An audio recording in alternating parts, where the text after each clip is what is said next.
There's a pattern buried inside the most catastrophic financial moments in modern history. And once you see it, you cannot unsee it. It does not announce itself with sirens or headlines. It does not arrive with a single dramatic event that everyone agrees caused the damage.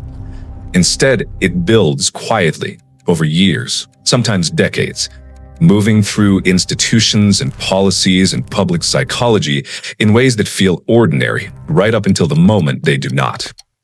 3 moments in history stand out, not because they were the loudest financial disasters ever recorded, but because they followed an almost identical sequence of decisions, pressures, and failures that together form something that looks less like coincidence and more like a repeating script. Germany in 1923, the United States in 1971, and the global financial system today in 2026. These 3 moments, separated by decades and continents, share an architecture of collapse that rewards careful examination, not because history guarantees repetition, but because understanding the mechanics of how monetary systems fail is one of the most useful forms of economic literacy a person can develop. To understand what connects these 3 moments, you first need to understand what money actually is, because most people carry a fundamentally incomplete picture of it in their heads. Money is not wealth. It is a representation of wealth, a social agreement, a technology invented to make trade between strangers possible at scale. Before money, economies operated on barter, which works reasonably well in small communities, but breaks down completely when a society grows complex enough that a baker cannot always find a shoemaker who needs bread at the exact moment the baker needs shoes. Money solved this problem by creating a universally accepted intermediate step, something both parties agreed had value, not because of what it was made of, but because of the trust backing it. For most of human history, that trust was anchored to something physical, typically gold or silver, metals that were difficult to produce, relatively stable in supply, and universally desirable. When money was directly tied to physical metal, governments faced a hard constraint on how much currency they could create. You could not simply print more money than you had gold to back it, at least not without consequences that became visible fairly quickly. This constraint frustrated governments constantly, especially during wars, when the cost of fighting consistently exceeded what any treasury could fund through taxes alone. The temptation to work around the gold constraint, to find ways to create money faster than the underlying economy was producing real wealth, has been a defining tension in monetary history for centuries. Germany in 1923 is perhaps the most famous example of what happens when that tension breaks catastrophically. To understand why, you need to go back not to 1923, but to 1914, when the First World War began, and Germany, like every major combatant, suspended the gold standard to finance its war effort. Germany's leadership made a calculated bet that the war would be won quickly and that reparations extracted from defeated enemies would cover the cost of everything borrowed to fight it. That bet failed completely. Germany lost the war and, under the Treaty of Versailles signed in 1919, was assigned an almost unimaginable burden of war reparations to the Allied powers, particularly France and Britain. The exact figure was set in 1921 at 132 billion gold marks, a sum so large that serious economists at the time questioned whether Germany could ever realistically pay it. John Maynard Keynes, who had attended the Paris Peace Conference, publicly argued that the reparations schedule was not only economically destructive, but would destabilize the entire European political order. He was more right than even he anticipated. What is crucial to understand about the German hyperinflation is not just the dramatic imagery of worthless currency, but the social and political damage it caused. The German middle class, which had saved in government bonds and bank accounts denominated in marks, was financially annihilated. Life savings accumulated over decades became worthless within months. The working class, which owned fewer financial assets, was damaged but survived with relatively more intact. The very wealthy, who held assets like land, machinery, and foreign currency, largely preserved their position. The net effect was a catastrophic transfer of wealth from the saving middle class toward both the very poor, who had little to lose, and the very rich, who held real assets rather than paper promises. This destruction of the middle class's financial foundation created exactly the kind of economic desperation and political resentment that historians have since traced directly to the rise of fascism in Germany throughout the late 1920s and 1930s. The hyperinflation of 1923 was not just an economic event. It was the slow-motion demolition of the social contract, and its political consequences outlasted the economic recovery by more than a decade. The year 1971 represents a different kind of monetary turning point. Quieter in its immediate effects, but arguably more far-reaching in its long-term structural consequences. After the Second World War, the major Allied powers gathered at Bretton Woods, New Hampshire in 1944 to design a new international monetary architecture that would prevent the kind of chaotic competitive devaluations and trade breakdowns that had characterized the 1930s. The system they created was elegant in its structure. The US dollar would serve as the world's primary reserve currency, and every other participating nation's currency would be pegged to the dollar at a fixed exchange rate. Critically, the dollar itself would be pegged to gold at a fixed price of $35 per ounce, which meant the entire global monetary system was ultimately anchored, however loosely, to a physical metal with a limited supply. Any foreign government or central bank holding US dollars had the legal right to walk up to the US Treasury and exchange those dollars for gold at that fixed price. This system worked reasonably well through the late 1940s and 1950s, a period during which the United States held approximately two-thirds of the world's monetary gold reserves, and the dollar's credibility was essentially unquestioned. But the architecture contained a structural flaw that economist Robert Triffin identified as early as 1960, a flaw now known as the Triffin dilemma. The problem was this: for the global economy to grow, it needed a growing supply of dollars as a reserve currency, because international trade was priced and settled in dollars. But for the U.S. to supply enough dollars to meet global demand, it needed to run persistent trade deficits, meaning it needed to spend more abroad than it earned, injecting dollars into the global system.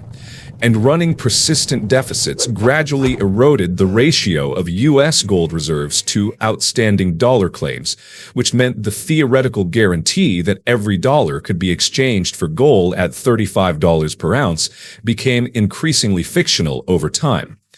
By the late 1960s, the United States was running both a trade deficit and a massive fiscal deficit, driven by the simultaneous cost of the Vietnam War and President Johnson's Great Society domestic programs, a combination that became known as the guns and butter problem.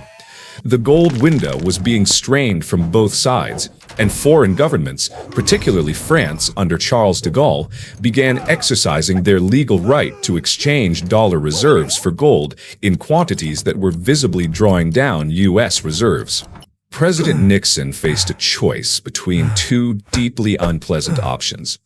He could deflate the U.S. economy to reduce the deficit and restore confidence in the dollar's gold backing, a politically punishing and economically painful process, or he could close the gold window entirely, eliminating the dollar's convertibility to gold and effectively rewriting the rules of the global monetary system unilaterally.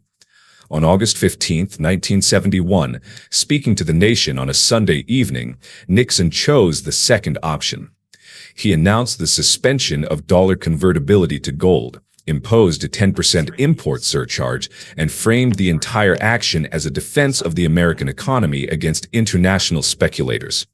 What he did not say clearly was that the Bretton Woods system was over, that the world's reserve currency was no longer backed by anything except the trust people chose to place in it, and that the U.S. government now had, for practical purposes, unlimited ability to create dollars without being constrained by the need to hold physical gold to back them.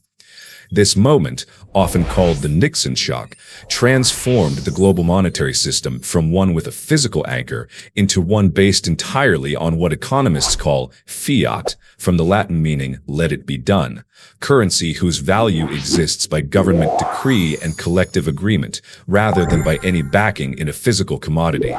The immediate effects of the Nixon shock were not hyperinflation on the German scale, but they were significant. The 1970s saw sustained inflation across the Western world that took nearly a decade and a brutal recession engineered by Federal Reserve Chairman Paul Volcker to finally bring under control. More importantly, the structural change introduced in 1971 fundamentally altered the long-term behavior of the global financial system in ways that are still unfolding today. When the dollar's link to gold was severed, the constraint on money creation became political and institutional rather than physical. Governments and central banks could create money. The only limit was the willingness of creditors and trading partners to accept that money at a given value, and those limits proved to be far more flexible than the old gold constraint had been.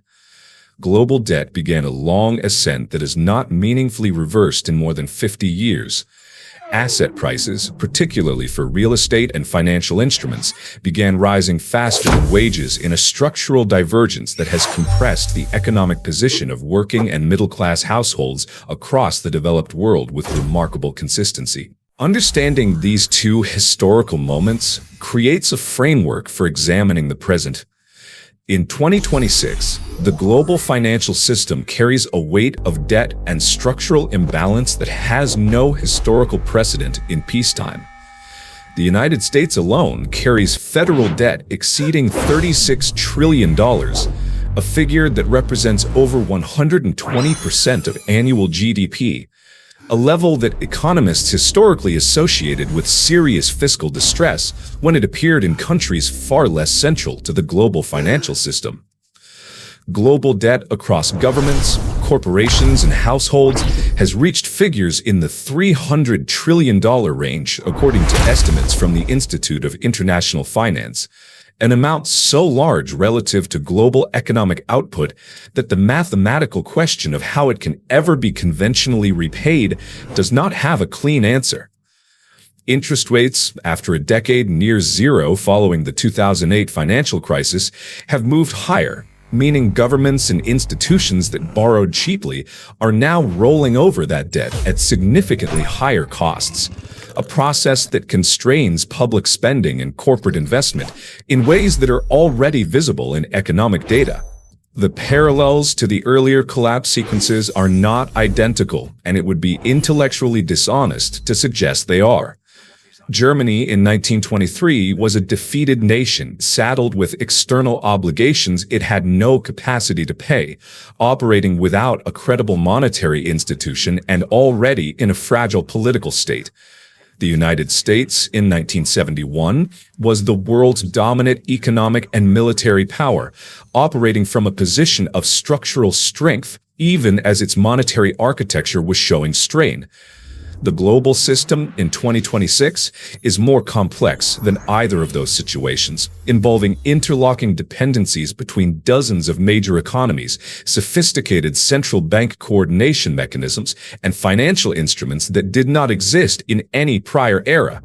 The pathways through which monetary stress expresses itself in 2026 are more numerous and more varied than they were in Weimar Germany or Nixon-era America. But the underlying dynamic, the tension between the quantity of paper claims on wealth and the actual quantity of wealth in the real economy, is structurally similar in important ways. What repeats across these three moments is a sequence of decisions that economists call the fiscal dominance trap. It works like this. Governments accumulate debt during periods of crisis or sustained deficit spending. The debt grows large enough that the cost of servicing it at normal interest rates begins to crowd out other essential spending. Political pressure prevents the spending cuts or tax increases that would be needed to reduce the deficit conventionally. Central banks, whether by direct instruction or by the institutional pressure of being the buyer of last resort for government debt, begin to accommodate the fiscal situation by keeping rates lower than they would otherwise be. or by directly purchasing government bonds, which is functionally equivalent to creating money to pay government obligations. This accommodation relieves short-term pressure but adds to the long-term debt burden and gradually erodes the real value of the currency. Creditors and trading partners notice, adjust their behavior, and the system either reforms painfully before breaking or breaks in a way that forces reform afterward. What makes this pattern psychologically interesting is the way it interacts with public perception. Because monetary debasement works through the diffuse mechanism of rising prices rather than a direct tax, it is politically far easier to sustain than conventional deficit reduction. Most people do not instinctively connect the rising price of groceries or rent to decisions made about government bond purchases years earlier. The causal chain is real, but long, technical, and easy to obscure with competing explanations. Wages lag behind prices in ways that damage purchasing power without a single identifiable moment of confiscation. Savings denominated in currency lose real value silently, year over year, without the drama of a bank failure or a stock market crash. This is why monetary debasement has been the preferred method of fiscal adjustment in politically constrained systems for thousands of years, not because it works better than alternatives in any economic sense, but because it is diffuse enough to be politically survivable in a way that direct austerity or default is not. The behavioral economics of how individuals respond to these patterns is equally important to understand. Research in financial psychology consistently shows that human beings are poorly calibrated to perceive slow-moving systemic threats. Our threat detection systems evolved to respond to immediate, concrete dangers rather than abstract, slow-moving statistical trends. A spike in bread prices today registers as a meaningful threat. A 10-year process of purchasing power erosion registers only faintly, if at all, even when the cumulative damage is substantial. This cognitive architecture is systematically exploited, not always deliberately, by the monetary dynamics we have been describing. The person who responds to German hyperinflation by converting savings to real assets or foreign currency within the first month of visible devaluation preserves wealth. The person who waits for certainty, who holds on to savings accounts and government bonds waiting for things to return to normal, typically does not. The same dynamic played out in slower motion across the 1970s, when those who held real assets, particularly real estate and commodities, navigated the decade's inflation far better than those who held fixed income instruments denominated in rapidly depreciating dollars. What does this mean for you right now? The question that actually matters. This is the most important question to ask carefully, because the history we have covered creates real intellectual risk if it is interpreted carelessly. The fact that monetary systems have failed before does not mean the current system is about to fail, or that it will fail in any particular way or on any particular timeline. Monetary systems are resilient precisely because they are built on collective trust, and collective trust, once established, tends to persist far beyond what pure arithmetic would suggest is rational. The dollar's position as the global reserve currency has survived challenges and strains that many serious economists thought would break it decades earlier. Predicting the timing of monetary transitions is among the most consistently failed enterprises in the history of economic forecasting. Anyone who tells you they know exactly when or how the current system will shift is either misinformed or selling something.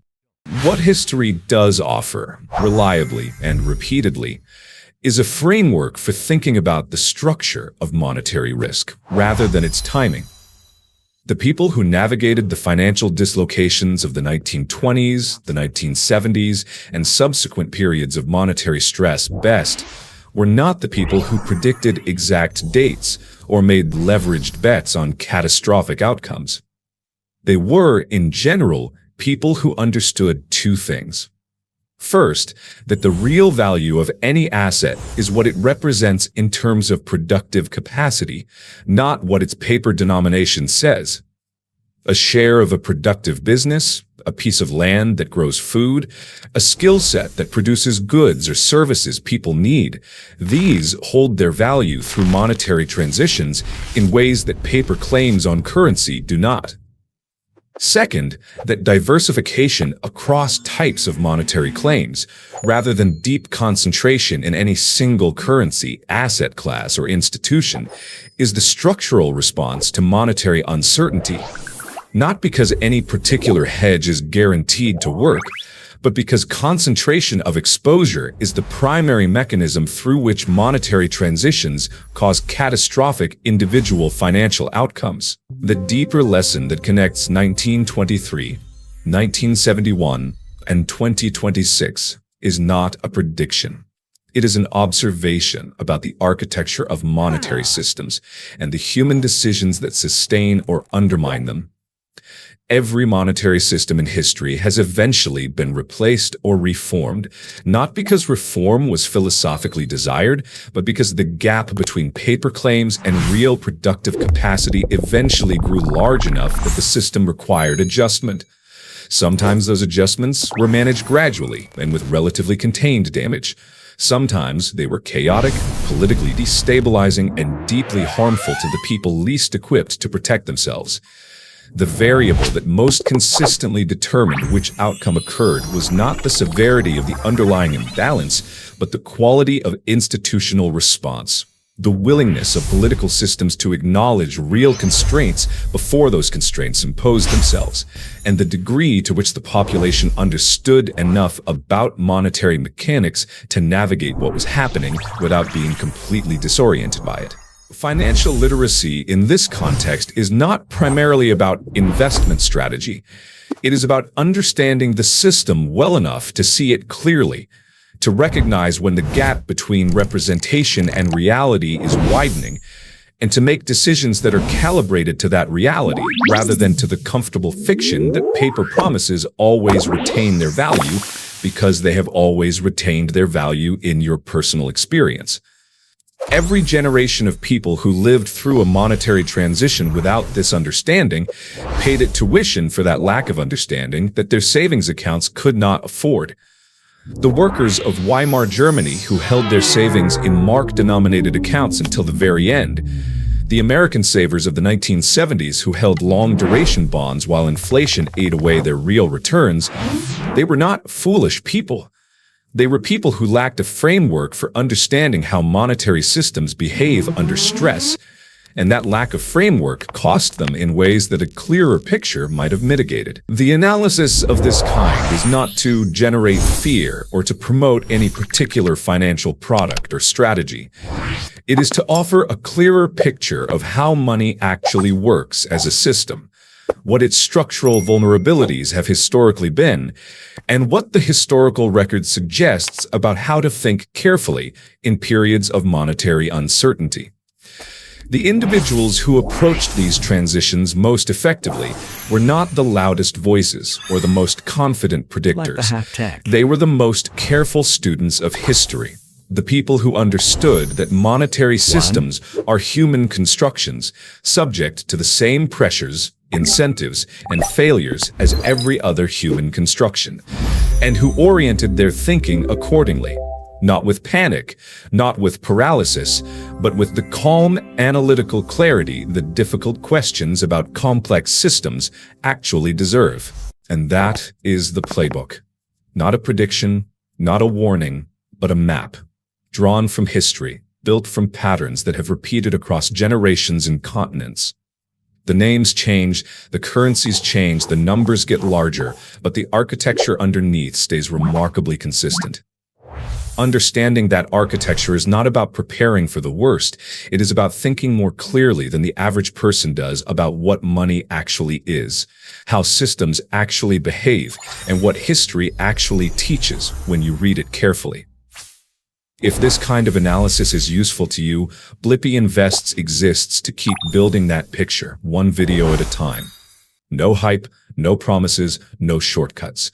Just the systems, the math, and the history that most financial content never slows down long enough to explain properly. If you found value here, subscribing takes 1 second, and it means the next video finds its way to you without you having to go looking for it. And if there is a topic you want examined through this lens, a specific economic moment, a financial concept, a system you have always wanted understood more deeply, leave it in the comments. The next video might be built around your question. Thank you for watching Blippi Invests. Stay curious, stay grounded, and keep thinking clearly. Bye-bye. I love you. Mwah.